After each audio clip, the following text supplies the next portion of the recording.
Okay, we are getting a better picture of what we are going to be seeing here in November. Yeah, elections, the morning after an election is kind of like drinking from a fire hose. So you need somebody to help slow the pace down, explain everything that we're seeing. That's why we brought in political science professor Linda Beail from Point Loma Nazarene University to kind of break all this down for us. Linda, thank you so much for joining us this morning. And you know, we were talking about Super Tuesday, the national results, of course. It seems like former President Trump is going to be moving forward. But, you know, Nikki Haley, she won a state, Vermont. What is the significance of that, even though it just really wasn't enough to push her forward? Right. It looks like her candidacy is probably ending this morning, but she is the first Republican woman to ever win a state primary. So that's a bit of a historical note that we might want to remember and take note of. What does it say, though, about where the Republican Party stands, that Donald Trump got such a, you could almost say this is a mandate from Republicans, at least the ones who voted in the primary, that's what they want leading their party?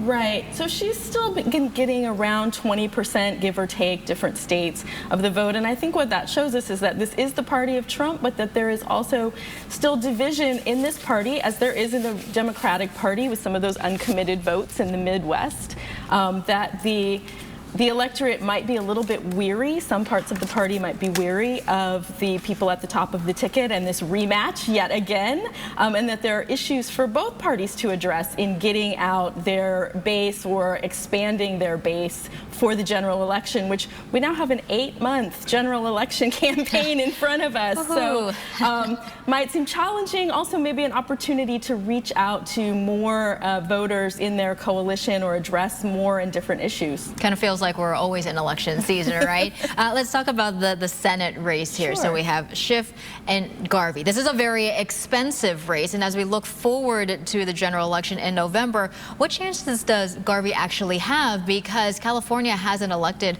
a Republican senator since the late 80s.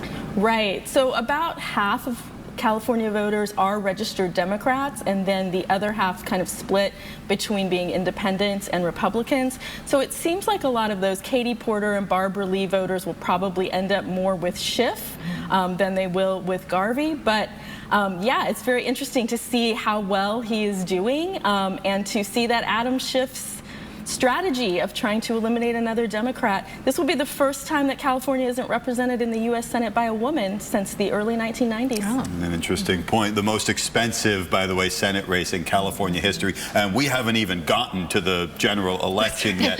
And there will probably be a lot of campaigning between Schiff and Garvey as this goes forward to try and get that Senate seat. Well, thank you so much for waking up with us early once again. I'm sure we will, like you mentioned, we have several months until the general. We will see you again.